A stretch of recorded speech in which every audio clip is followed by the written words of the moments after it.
Hello friends, how are you? My name is Hiren Parmar और आपका स्वागत है द प्रोसेस सेफ्टी हब के ऊपर। आज हम लोग बात करेंगे द प्रोसेस सेफ्टी मैनेजमेंट के फिफ्थ एलिमेंट ट्रेनिंग्स के बारे में।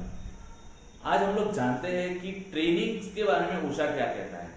अगर एम्प्लॉयर को अपने ऑर्गेनाइजेशन के अंदर कोई नया ऑपरेशन या नई प्रोसेस चालू करनी है तो उससे पहले एम्प्लॉयर को एम्प्लॉइज जो ये नया ऑपरेशन है, नई प्रोसीजर है, नई प्रोसेस है, जिसको ये ऑपरेटर्स या इंजीनियर्स हमारे जो हैंडल करने वाले हैं, उन सभी लोगों को पहले ट्रेनिंग्स देना जरूरी है।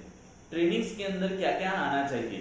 तो ट्रेनिंग्स के अंदर एक तो रहता है ऑपरेटिंग प्रोसीजर जो है बनाया हुआ, उसकी ट्रेनिंग। आपने जो नई सिस्टम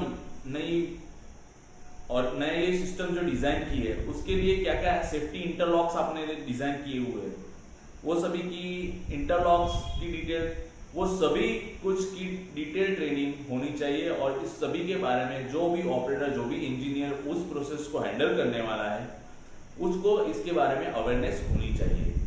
तो ये है उषा की रिक्वायरमेंट। अगर एक क्वेश्चन ये आता है कि अगर ऑलरेडी बंदा ट्रेंड है तो उसके बारे में क्या करेंगे, तो उषा ये कहता है कि अगर आप कोई नया ऑपरेशन या नया प्रोसेस इंट्रोड्यूस करने वाले हैं और जिसके अंदर ऑपरेटर या इंजीनियर आपका है वो ऑलरेडी ट्रेंड है, जिसने ऑलरेडी ये प्रोसीजर चलाया हुआ है, फिर भी उसको डॉक्यूमेंटेड करना जरूरी है।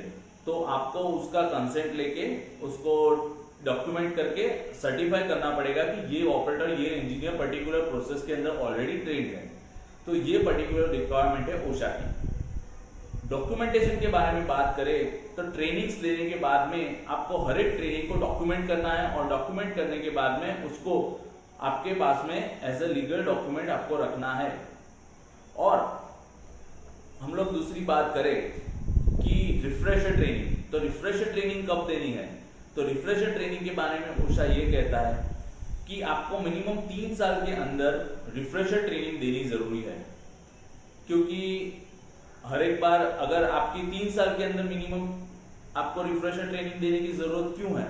तो रिक्वायरमेंट ये है कि कोई भी बंदा अगर आपके सिस्टम या आपके एसओपीज को कंटिन्यूअसली थॉरली फॉलो कर रहा है, कुछ ऐसा भी चीजें होती है कि कभी कभी फॉलो करना छूट जाते हैं और वही प्रोसीजर बन जाती है और वही एसओपी हो जाती है। फॉर एग्जांपल, अगर आपके स्टेप के अंदर लिखा है कि नाइट्रोजन प्रेशर देना है, नाइट्रोजन प्रेशर देके वेंट करना है, और अगर रेगुलर प्रैक्टिस के अंदर ये आ गया है कि नाइट्रोजन प्रेशर रिएक्टर के अंदर देने की जरूरत ही नहीं है और सीधा वेंट कर दिया, तो अगर ये रेगुलर प्रैक्टिस हो गई तो यही उनके लिए एसओपी हो जाएगी। तो रिफ्रेशर ट्रेनिंग की रिक्वायरमेंट यहाँ पे उसी की वजह से आती है।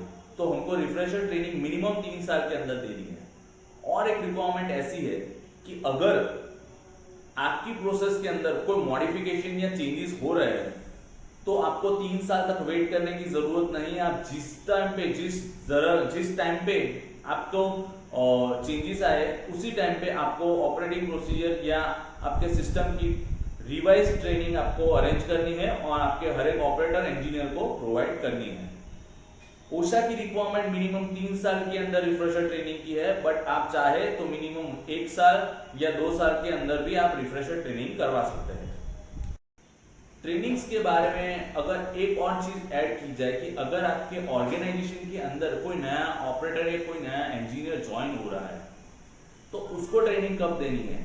तो ये एडिशनली मेरे ओर से एक फीडबैक है कि आप इंडक्शन के दौरान जब कोई नया बंदा, नया ऑपरेटर या नया इंजीनियर आपके ऑर्गेनाइजेशन को ज्वाइन करता है तो उसके लिए पर्टिकुलर क्या क्या ट्रेनिंग्स की रिक्वायरमेंट है, उसके लिए क्या क्या सेफ्टी रिलेटेड ट्रेनिंग्स की रिक्वायरमेंट है, क्या क्या ऑपरेशनल ट्रेनिंग्स की रिक्वायरमेंट है, उसका प्रॉपर शेड्यूल आपको बनाना चाहिए। और आपको उसी ट्रेनिंग्स को पर्टिकुलर उस इंजीनियर को अपने जॉब रोल के अंदर एंटर होने से पहले वो सभी ट्रेनिंग्स के अंदर ऑलरेडी ट्रेन होना चाहिए और वो हर एक ट्रेनिंग को डॉक्यूमेंटेड रहनी चाहिए।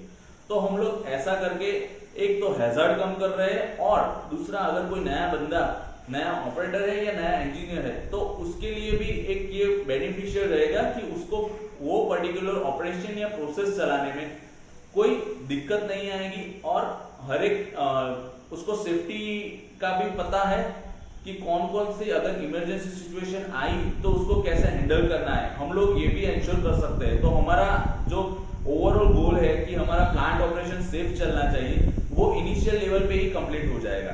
तो फ्रेंड्स, आज के लिए बस इतना ही। अब हम लोग अपने नेक्स्ट वीडियो के अंदर मिलेंगे, जिसके अंदर हम लोग बात करेंगे कॉन्ट्रैक्टर सेफ्टी मैनेजमेंट, जो कि एलिमेंट 6 है प्रोसेस सेफ्टी मैनेजमेंट का।